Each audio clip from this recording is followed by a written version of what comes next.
Completely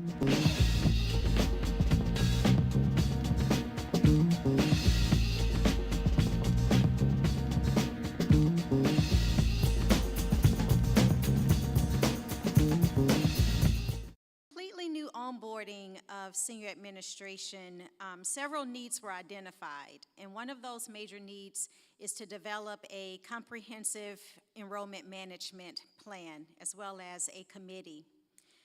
So Laney College enlisted the help of IEPI, including the statewide enrollment management committee, to receive technical assistance. And out of that collaboration came the Strategic Enrollment Management Academy that we became a part of. So in June, we attended a kickoff conference, June of 2018. So a strategic enrollment management team made up of Laney's key staff, faculty, and administrative stakeholders attended. During this conference, the team identified tools, tactics, strategies that we would need to make this dream and this goal come to fruition. So starting in fall, the end of spring, I'm sorry, totally blanking out, since end of spring, the Strategic Enrollment Management Plan work committee, was vetted through the shared governance process as well as the approval from the college president. So last week, the group attended the reconvening, the mid-year conference in order to discuss what progress we've been making, what goals we've developed, and also to share out with other colleges what's been taking place. So the Strategic Enrollment Management team, will you please stand up if you are part of the Strategic Enrollment Management Committee? Please stand up.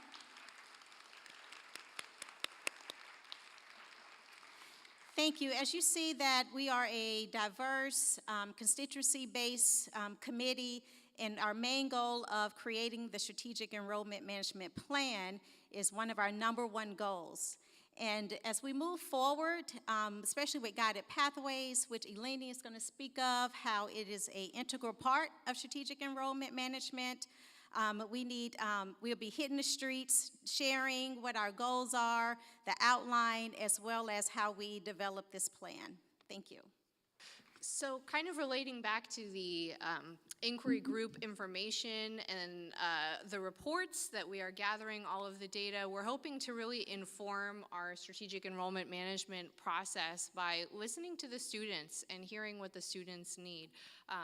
We hear from students, they have some interest in some evening classes, they have some interest in getting done and through within a certain time frame. I think for a lot of students in particular, particularly if they come from underprivileged backgrounds, they really don't know the potential that they have.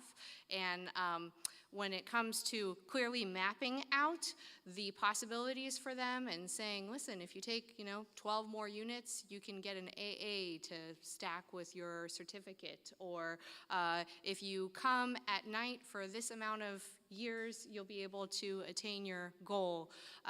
We want to make sure that we're listening to the students and we're using all of our guided pathways information to infuse this effort. And also AB 705 as well. So knowing that students have to complete English within the first year, and they're looking for that English class in order to qualify maybe for a lot of the following classes. It's important that we are strategic about how we're setting up our enrollment. Yeah. So really, talking about what has happened so far and what is going to happen, I think there are 3 keys to what we've done with enrollment management. Number 1, it has been very much a collective effort. My first day of work was with the Strategic Enrollment Management group that went down to Southern California. And that conversation has been a collective one since then. It's been administration, faculty, it's been classified professionals, it's also been instruction, student services, business services working together, and students, and looking at all of those things. The other thing that's been great about it is it's been solutions-oriented. One of the things that's going to be great about this plan when it comes out, you'll see a lot of plans begin to tell the story of an institution or where it is. When we tell our story, we're going to talk about solutions, and we're going to talk about what we need to do moving forward. And I think that's something that's great. And I also think that another thing that's outstanding, and I really appreciated Eleni being up here with us this morning, is alignment. So much work went into the strategic plan for this college for 2018 through 2023. We're going to align our plan with that, along with what we're doing with pathways and so many other things at this college. It's been great so far because of collaboration. The moment this committee was formed, our first meeting was a poster session where we talked about what we wanted our plan to look like. If you ever come into my office, you're going to see about 8 or 9 posters stuck to the wall on my cabinet. I leave them up there as a reminder of the important work that we have to do. And when I talk about the work that's going to be done moving forward in collectivity, it's going to also be about going through our shared governance processes. That has happened so far, and it's been so great to have the support of the faculty, Senate, to our classified professionals have been on board, and also my fellow administrators, and I think that that cannot be stated enough. We're on a path, and we're going to work through shared governance. We want our plan to be on the agenda of the College Council in March because we have work to do, and it's important. So one of the things that we did in the beginning was we talked about what is enrollment management, okay? I remember as an adjunct faculty member hearing enrollment management and saying, please don't cancel my class. That was my definition when I first heard it. But the truth is that it really is from when the first time a student hears about Laney College to the time that they leave us with hopefully a success that they've attained. But this committee went deeper so far. This committee went a lot deeper to define enrollment management. They talked about the essence of it being the college helping students achieve their goals. They talked about the need, the absolute need, for us to be cross-functional as a college. If we are not, our students don't see us that way. And in what we have to do, we need to be audience conscious. And you know, this is one of those things where I feel like from even my first level interview here, people here get that. And that is so cool about Laney, and I have to say that. Yeah, give yourselves a hand. But we also have to be responsible, and within that definition of a strategic enrollment management comes fiscal planning and being responsible as we do that. It also, again, as I spoke to it, has to do with aligning with the other plans that we have and being cross-functional.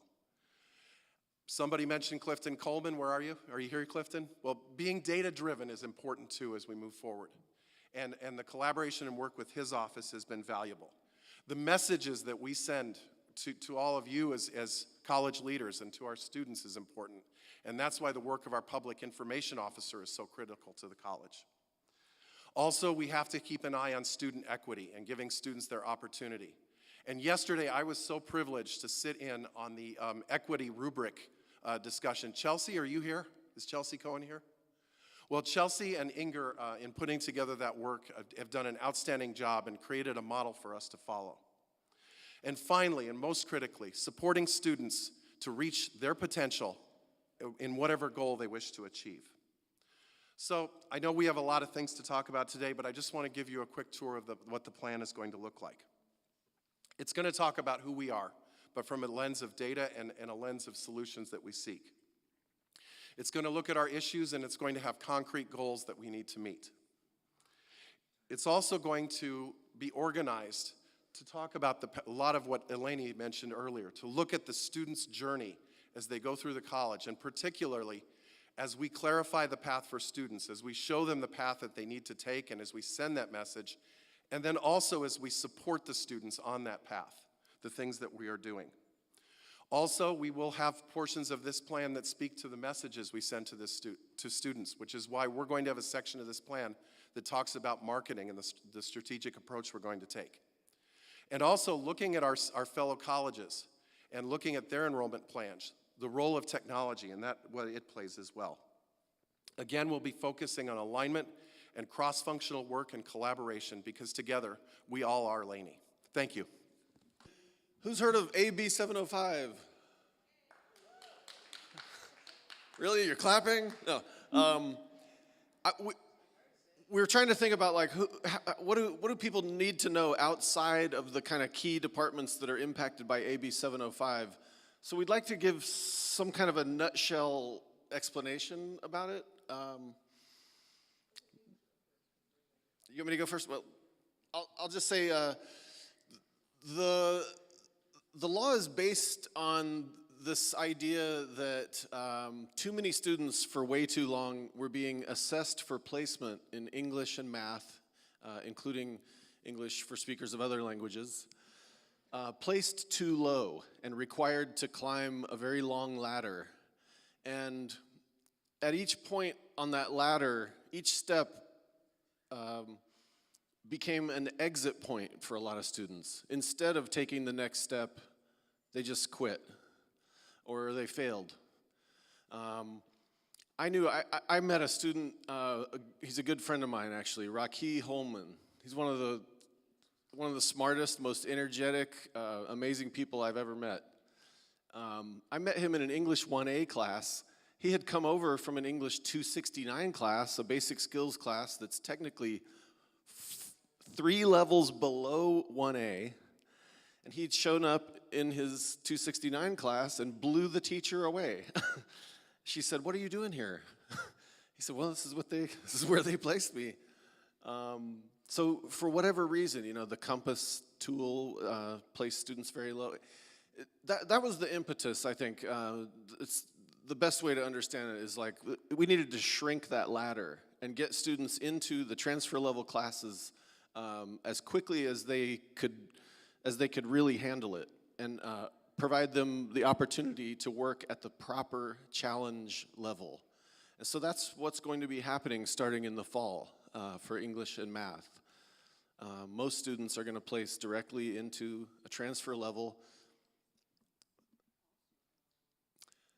Most students, you could say almost all, and then the differences for different students' experiences will be the different levels of support that they are required. So an English 1A transfer level composition and reading class with a mandatory writing workshop with the same teachers and the same classmates and tutors and access to computers and things like that. So there's really a lot of support that will help students succeed, and probably they don't need like a ridiculous amount of support, just enough, and at the right time and in the right place, and having access to work on things in the company of professionals who can help them, give them that little guidance they need from time to time. So that's my understanding of it. I don't think it's something to be afraid of. I don't think, there's a lot of good things that could come along with it too, and I don't want to get into too much detail, but maybe I'll let my colleagues share a little bit more.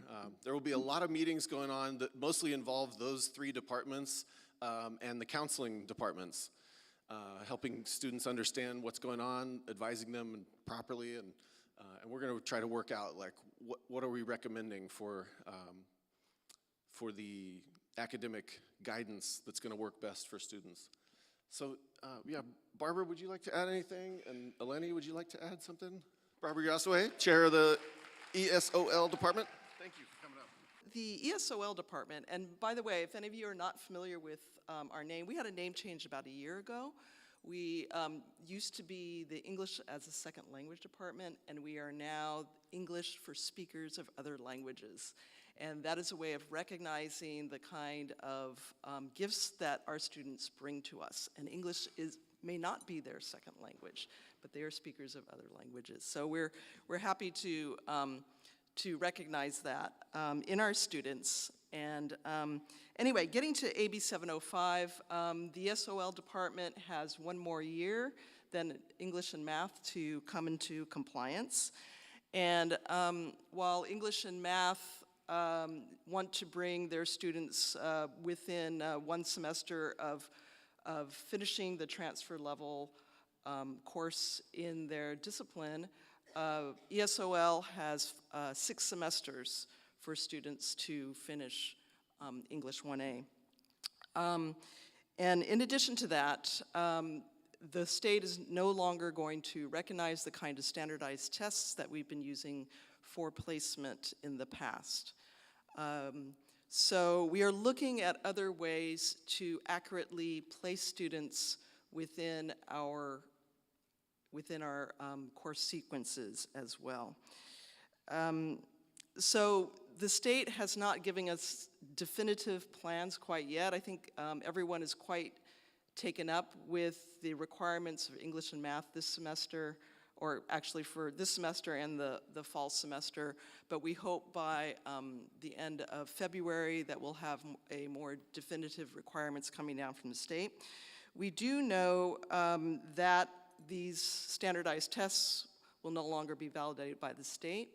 We have also been given definitive timeline on the 6 semesters to get through English 1A.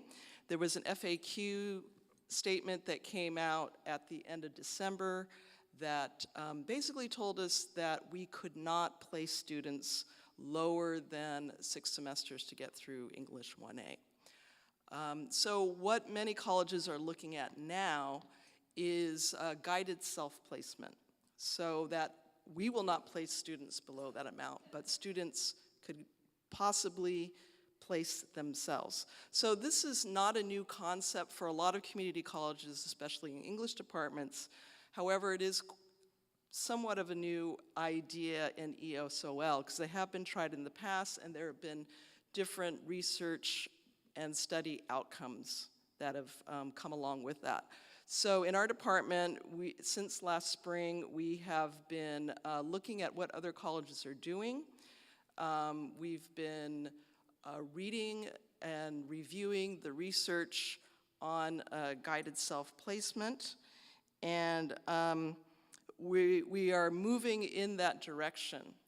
And with the enrollment management that is going on now, with the new onboarding that is going on now, we want to take advantage of that wave of welcoming students to the college, helping them get familiar with our program, and guiding them very carefully with their placement and course selections. So obviously, it's going to take a lot of work and a lot of coordination, not only with getting our students on board with these new concepts, our faculty on board with the new concepts, but also the assessment center and counseling as well. So that's where we are now. We're also beginning to look at our most advanced reading and writing course as well, to see what we can do to tweak that and see if our students could be better prepared and go more swiftly through completing the transfer level English. Okay, so we'll hear more. Again, we're a year behind. The state is letting English and math go first before ESOL comes on board. Thank you.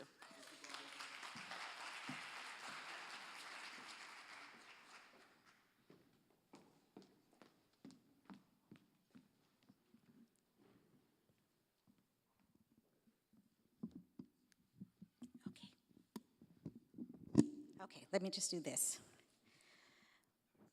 Back in September, remember fall semester, back in September, I sent an email out to the campus.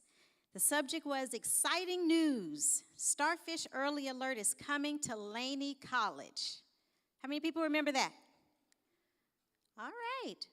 Well, it's here. It's here. Starfish is here. Let's give it up for Starfish Early Alert. It's here. We've been asking, we've been begging in different committees and conversations. We need a tool that will help our students, alert them when they are having issues, having trouble. How do we identify momentum points of the semester? I hear my colleagues saying we need to identify momentum points for interventions in order to help our students be successful. Where Starfish Early Alert tool will do that. Some of you are probably saying, you didn't raise your hand, what is this Starfish? What is it? It's a comprehensive retention tool for students. Faculty use it, support services use it. Actually, the whole campus can use Starfish Early Alert. And my colleague here, Janelle Tillotson, I'm introducing her because she is our illustrious Early Alert coordinator who, when we had a vacancy, let's give it up for Janelle. When we had a vacancy, when we lost our early alert counselor, and when I came on board and we were pushing this tool out, I was like, who can help in counseling? And Janelle stepped up, so I really want to publicly acknowledge you thank you for all your hard work, for stepping in to handle this important task. So without further ado, Janelle is actually going to show us a demo, but she's going to be coming from the back, and Dale will be assisting her. But what has been happening with Starfish Early Alert? So in the fall semester, we did a pilot. And that was when I sent out the email encouraging everyone to participate in progress surveys where your class rosters are already in the tool. You can click to see if students are having issues or challenges, but also if they're doing great. So again, I want to publicly acknowledge the individuals, the faculty, and the support services and programs who participated in that pilot. So if you're here, will you please wave your hand? Douglas Cobb. Ann McMurdo. Thank you, Ann. Janelle. Gateway to College. Elizabeth, a.k.a. Beth Waddell in ESOL. Thank you, Beth. And our support services, library services, tutoring, career employment services, and mental health services. Janelle will let us know how you can participate this spring semester. As we know, a tool is only as good as its user. So Janelle is going to show us the demo and how you can get involved. Thank you. So, without further ado, here comes the President Tamil Gilkerson. No, that's okay. It's like on the edge of afternoon. Good morning. So I know you guys have been waiting for a long time, and it was an incredible talk, Dr. Teranishi. I really appreciate your words, and actually it segues, and you're right, segues into a lot of things that we're doing here at Laney. And I know I'm standing between you and lunch, so I already got the comment from my counterpart who I was sitting next to, so I'll try to be as quick as possible, but some of this stuff is kind of important to talk to you about. So I had the opportunity to be honored by Oakland Digital, and there's a couple of pictures up here, and I want to thank the folks that went and were a part of that. We got to be silly at the end. And so today I really am going to be talking to you about remaining inspired in the face of sorrow. And I wanted to start first with showing a video that I think connects directly to what Dr. Teranishi said and what I think our main goal is here.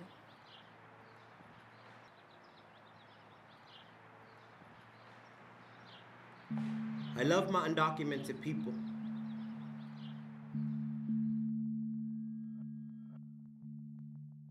I love us because every day we wake up to a country that hates us. We wake up, give thanks to God, and go to work.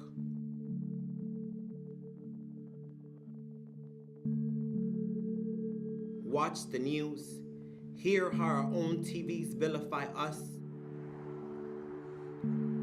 We change the channel and pray that tomorrow will be a better day for us. When they give us a little breathing room, we make the most of it. We're so grateful that often we forget we deserve better. That all this mess is not our fault. We stay low on the radar. Want peace. Want to exist without the added stress of having to be public about where our spirits ache. We just want to go to work to feed our families, yet we become scapegoats to a system that is addicted to exploiting the poor. I love my undocumented people because the way our spirits are toyed with, you need some unfathomable strength. I love us because we have constantly had to prove our humanity and constantly done it beautifully, because to stay human under these conditions, you have to have an understanding of beauty. I love us. Even when our stories are manipulated and exploited, even when we are presented as gloom and doom narratives. I love us because at the end of the day, somehow we always manage to make something out of nothing.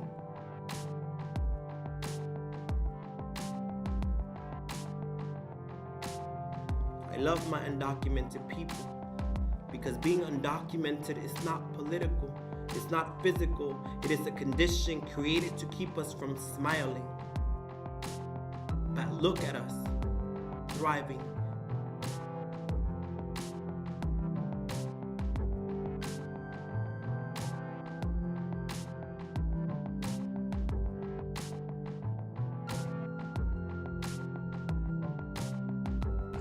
So we talk a lot about the deficit framework, model minority myths, these sort of things that continue. So really, the conversation for us in this next year, these next 3 years, is really how do we humanize the conversation, right?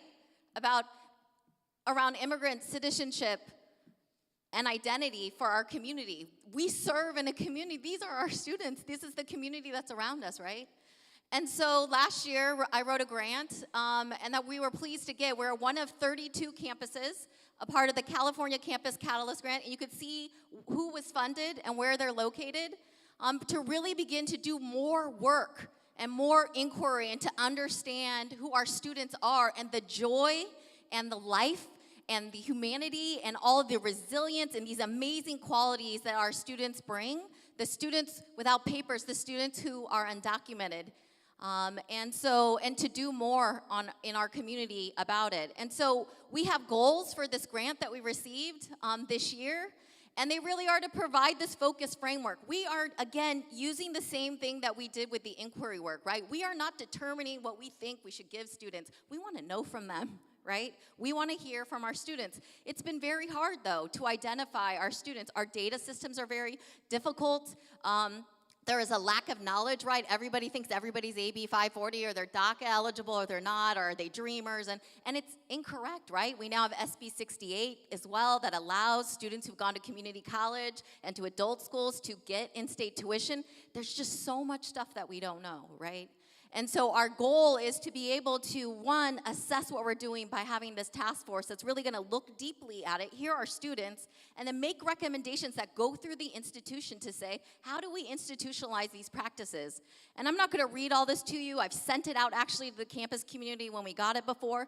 But I'm showing you here that what we're trying to do is adopt strategies that actually kind of lead and connect to what Dr. Teranishi was saying already. So I was kind of like, good job. We actually wrote something that, no. Anyways, so really mapping resources, doing many of these things. And so you'll be hearing a lot about this work in the next couple of weeks, actually. We're going to be kicking off focus groups. We're going to be kicking off surveys. We're going to be doing some focus groups in the high schools. We have many students who are undocumented in our high schools. We want to know what the barriers are. Have they thought about a college education? What can we be doing more to do? And we're going to be providing trainings on campus, too. I was sitting next to folks, and they were saying, what's even Anapeasy, right? I mean, there's language and words that we don't know, right? And there's just so much with legislation and changing. By the way, Anapeasy is Asian American, Native American, Pacific Islander serving institutions, for those who don't know. And that's okay. I realize that there's so much that I don't know as well. So we're going to be providing trainings on campus for faculty and staff for us to really think about a lot of these important things. And what we've been talking a lot about is inclusivity, right? On this campus, what are we doing? How are we doing it? And really, what inclusivity really is faculty and staff who work together to create and sustain an environment which everyone can feel safe, supported, and encouraged to express their views and concerns. This is from research that's gone on. This is from the University of Michigan and many of the campuses. These are things. It's about the content. It's thinking about the content that's in our classrooms, the content of our programs, what we're putting out to folks, right, from services. So this encapsulates more than just classroom content, but what we're putting in publications for students when we have them come to the EOPS program or financial aid. It is really a place of thoughtfulness and mutual respect, and it depends on the kinds of interactions we're having with our students, right? Whether, again, it's in the service or if it's actually in our classrooms. And you heard Corey talk about it yesterday, if you were at the District Flex, right? I mean, those interactions in these classrooms have a huge impact on the way students feel about our institution and about learning. So 5 aspects from research that shows that influence inclusivity is that the course, and I made it into workshop because I think I made it student services focused as well, content and service steps. It's really about that stuff. It's that the instructor or staff members' assumption and awareness of multicultural issues in the classroom and service situations. It's about the planning of course sessions or support service sequences, how we're sequencing things for students. It's that the instructor or staff members' knowledge of students' backgrounds. And it's really about staff members' choices or instructors' choices, comments, and behavior while teaching and serving. This is sort of what's in the literature. This is the baseline kind of things about how you create an institution that really wants to move to action, right? A lot of people talk about being an ally. Ally is a verb, right? It is about doing and kind of moving us to the next sort of level. And so that's really what we're talking about when we're talking about doing even a focus. Last time I talked a lot about the shades of lavender in our community when we're talking about the LGBTQIA+ communities. And now we're going to be also focusing on, again, another part of our population of looking at students who are undocumented and who are from mixed status families, whose parents may be undocumented, and they are still living and working in those constraints of a community and a system that often wants to say things about them when there's a lot of joy and beauty in that community. And so, how do we think as an institution about it? And I've been thinking a lot about it, right? Like, what kind of institution do we want to build? How do we not harm our students over and over and over again? So I have a vision of a college that really is like you have one intake, right? You have an intake session, and at that intake, you don't have to retell your story to 10 or 20 people to get the right resources you need, right? So that you are being able to come in and actually say, I am formerly incarcerated maybe, or I am this, or I've had this experience, and we can lead you to the services versus you having to roam around our college and figure it out on your own, and luckily come into a nice faculty member who tells you about a program that might be able to help you, right? We have made it so difficult for our community, and we need to change. We do. We need to actually rethink and change, and it's gonna be hard and bold and different. And you've heard things about guided pathways and AB 705.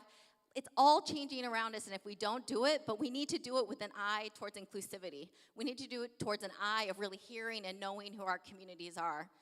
And so one example of some amazing work that's already been done, you heard it yesterday, right? You heard Chelsea talk about the equity framework with DE, and Anna, I didn't use your actual map, but I put it up here just because, Anna Cortizio's incredible, just small, simple thing, right? Stick a pin on a map, students. Put a couple pictures up. Tell me where you're actually from. Tell me something about yourself, right? So again, we're building context so that you know who you're interacting with. It's a very simple thing that's being done in the classroom. Hot off the press, I don't know if Amy Bajorquez is here and the biology faculty, but a lot of work has gone into sort of taking to the next level the work that we were doing on really looking at gender identity and the use. So they've created a new webpage called The Use of Language in Biology for Gender and Sex and the Difference. Here's one example of the gender unicorn that's created. I encourage you to go to the webpage. But what they're doing is incorporating a couple of slides at the beginning of every section across the curriculum so that they are creating inclusivity in their classrooms and just distinctions of things to recognize the various student populations and the multiple identity contingencies that we have in the classroom. So we're innovating, we're doing some amazing things. I'm really grateful and impressed and hope that we'll have opportunities to share more of these practices that we're already doing in our own community. So I tried to think of a good quote and I was like, So Pablo Neruda, and here I am, budding among the ruins with only sorrow to bite on, as if weeping were a seed and I the earth's only furrow. So people have been asking me how was your break? How are things going? And it sucked. It was really terrible. I'm so sad and mournful, and it's weird because everything was happening so quickly, right? So I I think what happened was all of a sudden, it was like I was busy at work, busy at work. All these things are going on, right? And then just out of the blue, right? In some kind of way. Not out of the blue, but not expected to have my father pass away. And I think, you throw yourself into the things that you're supposed to do, right? Which is take care of your family and, plan everything and do everything. And then there were things here at the college and commitments I had made statewide that I felt really bad about missing. So my father died on Friday. On Sunday, I was on a plane to San Diego because I was leading a team who was helping San Diego City College improve their, some practices that they wanted to improve. And then I know Gary was having a baby, and I was stressed about I wanted to make sure, because I think it's so important that Gary just had a baby. It's amazing, by the way. She's beautiful. Congratulations, Gary. And I know Gary's like, why are you even saying this? But I'm saying it because this is the mantle for which, you know what I mean? I feel a responsibility to certain particular things because you care about it, right? So I had started making a blanket for Gary's baby. I was crocheting, and I have been started crocheting like a mad person. I was making blankets and scarves and I taught myself how to make hats, and I've been I made blankets for every single person, and I think I was pouring my sorrow into actually doing something creative. I mean, literally, I was so stressed about trying to do something thoughtful out of the grief that by the time the holidays had ended, my parents' anniversary is the day after Christmas. It would have been 54 years. So it was sort of this very weird sort of thing, and I couldn't figure out what was going on for me.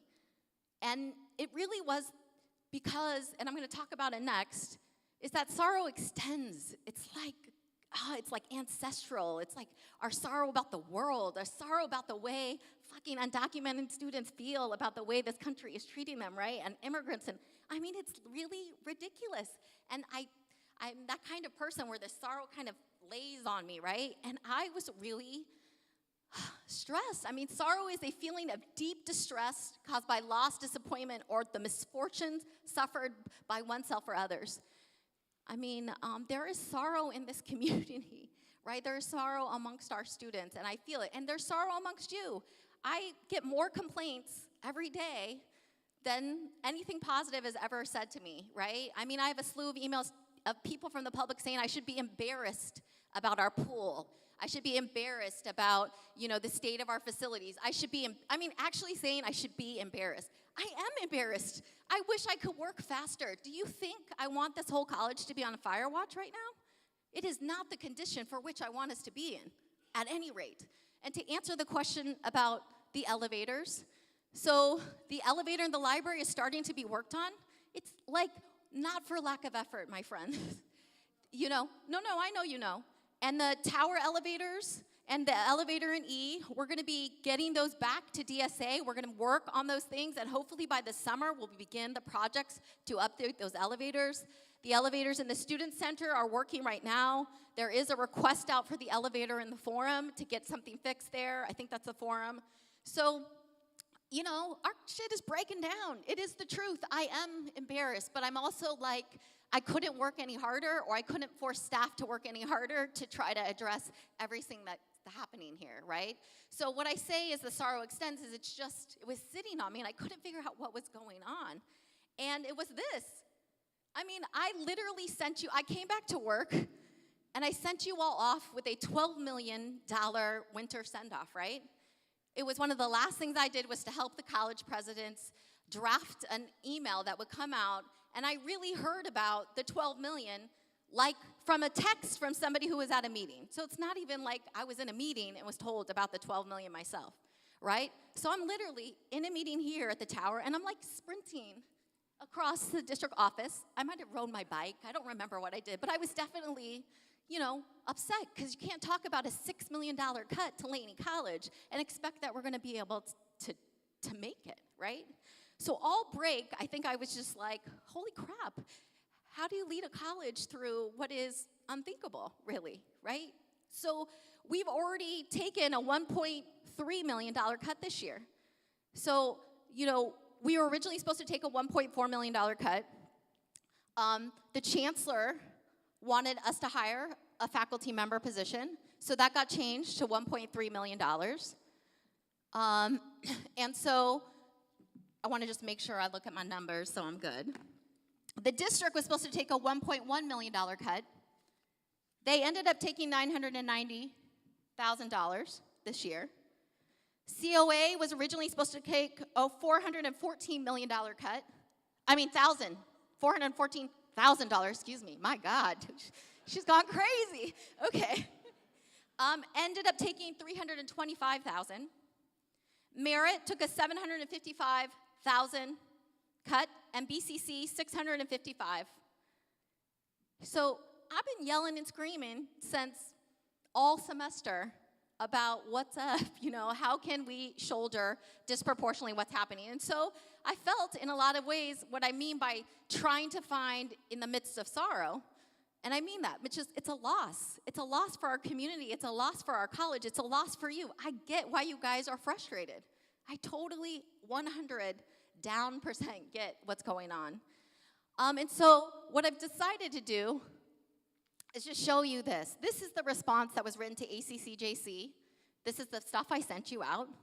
And it's really about the enrollment decline, folks. I mean, it really is, right? Our enrollment has declined by 2,500 FTS in 2 years. And the net impact to the district, according at that time, let's just say, again, preface, by district finance was a net of $12.8 million, and so the freeze of positions there. And these frozen positions were supposed to be continual cuts. I'll just say that next year, the district's cut looks like they're gonna only be at 527. So they were originally at 1.1 million. They're still hiring positions that were part of the freeze. So in these papers that came out, the district attributed approximately $6 million to Laney alone. So this went out to our partners, our colleagues in the district saying, shame on you, Laney. You're not enrolling, you're not doing enrollment management. Your enrollment's declining. You're doing a poor job, blah, blah, blah, blah, right? So the sorrow extends in that I say that I couldn't even mourn my dad because I was so upset about, I still haven't actually, but I'm so worried and upset about what we're gonna do here, right? And then, last Monday, I go into a meeting and now, woo, oh my gosh, it's changed and there's no longer, a $12 million deficit. I don't know what the number is. I know the chancellor was a little bit vague in his calculations and talk the other day. And I still have questions about whether, it's actually true or not. So I don't want to get us overly excited, right, about what it is. But I want us to be educated together. Because when I started to think about it, I'm like, do people even know what our budget is? Because honestly, folks, to cut $6 million is to cut people and programs. It's not. So I figured it was important to kind of give you guys a little bit of context, and I will try to hurry. So fall enrollment, you'll see here again, you've seen these slides each term, right? This is the decline. We've continued to have an enrollment. You'll see head count in yellow, our student enrollment and FTS there in terms of the decline. And then here you can see spring, and you see a comparison here that Clifton did for spring in terms of what's going on for the other 3 colleges in the district. What's interesting here is, most interesting is BCC has seen a steep decline actually in enrollment as well, and they're spiraling out. So it's very, very different for them as well in terms of what's going on right now. So there is a context, right? So it's not just mismanagement at the district or us not spending right. I mean, there is an enrollment decline, right? And that is part of how we're funded. And a lot of folks have been asking questions. I presented 3 times on the new funding formula. I'm happy to do it again, but the new funding formula does impact sort of what's gonna happen as well, and that's not included here today. So, budget. I just want to give you guys a sense of what's going on. This is the FTS budget and allocation for 17-18. To give you an idea of last fiscal year, what the district revenue was, and what you can see, our 3-year rolling average. So all of our, the pointer doesn't work, but basically how the BAM, the budget allocation model, where Laney was at the time, and you can kind of see some of our allocation. So what we've done here is giving you a sample of Laney College only our District Fund 1 actual expenditures from last year, so you can get a sense of where we're spending our dollars, right?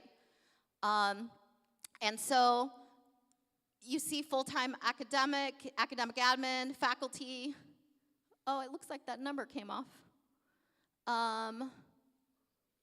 Part-time academic. And so you see our classified hourly there, and then what's in here. So a more nuanced view, as you can kind of see right here, where, sorry, there's the number that was off the other one. So you can get a pictorial view of where our Fund 1 dollars are going, right? So raise of hands, where is it mostly going? Okay, good, we're together. All right, so this again is another look at just Fund 1 alone, of sort of where our budget is in terms of the actual expenditures and the percentages of where we're spending our dollars. So full-time, part-time faculty there, and then the benefits at 26%, or sort of our high areas. And so, and then here is kind of a pictorial view of what that's looking like. So we've done a grip load on benefits, right? I mean, it's quite a bit, and right, benefits continue to go up all the time. So I wanted to show you that personnel versus discretionary, right? So we talk about discretionary budget. So when we budget at the college, we budget on discretionary only. So it is literally, you know, a small percentage of our budget is discretionary that we're looking at together. And so I wanted to give you a sense. So 91% of our budget, and this is just Fund 1. So we're not talking about people who are on categoricals and stuff. If you added everybody in, it'd probably be 93 to 94% of our budget is spent on personnel. It's not the healthiest mix, actually, right, for like a healthy institution. But when we look at discretionary split, they think utilities are discretionary in this district. 41% of that discretionary budget is spent on what? Keeping the lights on, paying for garbage, making sure that things are going. So that's actually 41%. So really, the other percentage there is what we actually get to budget, right? So, I mean, we don't really have a ton of control over the budget that we have, right? This is limited dollars of what we're using. And so I wanted to show you here what we spend in utilities. This is what we're spending it on. And we've underfunded utilities multiple years, and finally this last year is the first year we've actually been funded almost for what we should actually do. So that's the $1 million for utilities. And then this is all of the other discretionary dollars that we spend. Again, a lot of these are, again, on supplies, service contracts that we have to do to maintain a lot of our labs and things. But you can see here, right, that we're also hiring folks through these areas as well. And then this is our hourly budget, which we've spent through our discretionary dollars. So a lot of our hourly employees are not permanent, right? Again, we know the conversations that's going on, but who makes up these hourly employees in different categories? And department chair stipends are considered in this as well when you run the budget analysis. This is just a little, I put in a slide just in case, because I didn't want people to think. A lot of the conversation about the 12 min has just been on Fund 1 alone, with no talk at all about the fact that we just passed a parcel tax, right? So I wanted to make sure that we put the parcel tax information here, just so that you had it as well, and you knew where the actual expenditures were for the parcel tax. And then here are instructional expenditures alone. So we wanted to show you just what we're spending on instruction at the college. So you'll see a little difference right there with the parcel tax dollars. And so 1.6 million in Fund 12 is spent on counselors, librarians, and their benefits as well. So that kind of gives a broad overview of the budget. So, you know, people are saying, like, why would you still get, like the presidents were like, why would you still give a presentation on the budget if, like, things are better? And I'm like, because I don't know that things are better, right? I literally feel unsure about how to lead you when I'm not sure, like, what the truth is, right? So we heard that FCMAT's gonna come in, so this fiscal crisis and management team, there's other things gonna be happening, but what we do have control over is our own budget. What we do have control over in some way is to understand what we're spending our dollars on and where it's going, and trying to get a handle on how we would approach, if we had to, any sort of cuts or things that we might have to make in order to meet whatever is going on. But I agree with what Donald and Fred and folks have said, and what Glenn said yesterday too, which is it's really this time to come together, right, with the goal of really serving our communities well, but thinking about how do we keep ourselves fiscally solvent, at this college, and being able to address what many think is an embarrassment, which I agree, which is like, how do I fund and we fund the things that need to be fixed around the college and make sure that we can do all of the multiple things we want. It's difficult in the budget situation that we're currently in and how we're spending our dollars. So this is sort of an all funds actual, and I did this just so you could see. So remember, our funds are made up, the general fund, the revenue that comes from the state and local taxes, and then there's all this other budget, right, that comes from like categorical funds or funds that are like state grants or our own revenue that we generate through facilities or doing something. But you can see 68% of our budget relies on the general fund, Fund 1. And where you can see there is that Fund 10 is only 2% of the budget. So that's strong workforce, that's equity and basic skills and all of those.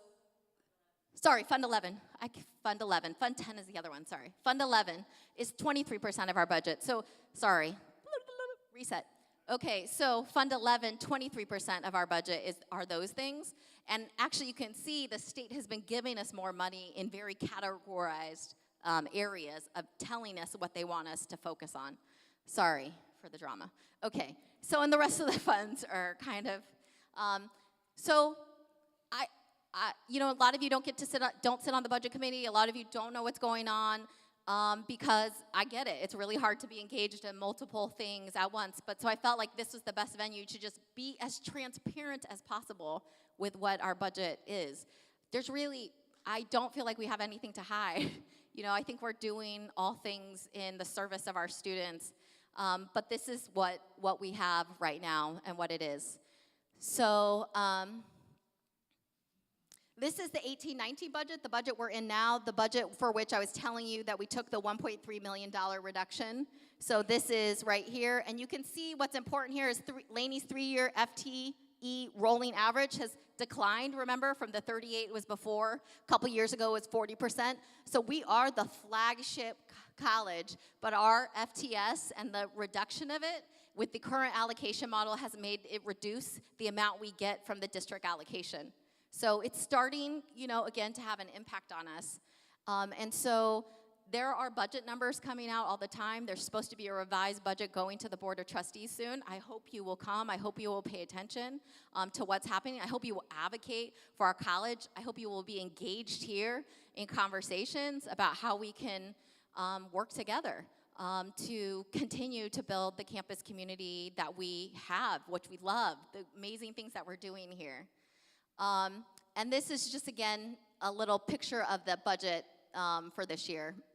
Sorry, over and dated. And thank you to Chung Wai Chum for helping with all the budget slides, and Derek Pinto for doing my madness of like, oh my God, I have to show everybody everything. So they did a really good job of showing this year what it is that we're doing. So you had a sense contextually what we actually spent and what's budgeted for this year. And this, again, is the Fund 1 and parcel tax. So we must keep our focus, right? And I know I'm between you and lunch, and we're over by a lot. So I'll just say there is, like I said at the beginning, there is so much good happening here. It's like ridiculous, right? And I want us to take some time to begin to like share those and make sure that we're doing that versus, the continual complaints about the fact that we don't have enough or that we don't. I get it. But we need to be sharing a positive story about Laney as well, combating sort of what's out there right now. And we are working furiously to try to address, age-old things that have been going on in the district. And so I want to just try to focus a little bit on the joy. So there is some joy. I know Chris already kind of stole my thunder, but can you press play, Dale? And I know all the coaches and everybody left, so you can tell them that I actually did something.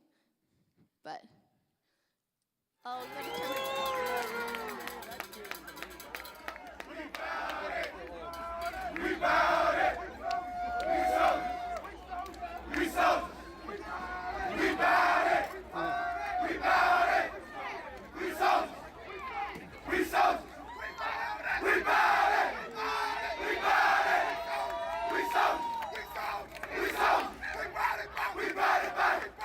Spontaneous joy, right? After winning a state championship.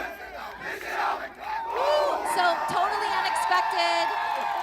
Like we're not seeded to win. It's an amazing sort of thing. And people have been texting and emailing me, why haven't you done a parade? What have you done? I'm like, well, we kind of have a couple things going on at the college, but I'm trying really hard. So save the date, February 5th. A lot of the students have transferred on already, and actually have already transferred. We're going to do a celebration here. We're going to acknowledge the coaches and the staff who've done incredible work to get us here. And I want to just say, this doesn't happen. These students go full time. The work that you're doing, instruction in the classroom, we have more students transferring, more students going on and getting their AA degrees. These are our students. This is not a football-only victory, right? This is a victory for the entire college. So we'll send out more information to confirm the location, but I hope you'll join us in February just to celebrate one of the many good things that are happening at Laney College. Have a great time.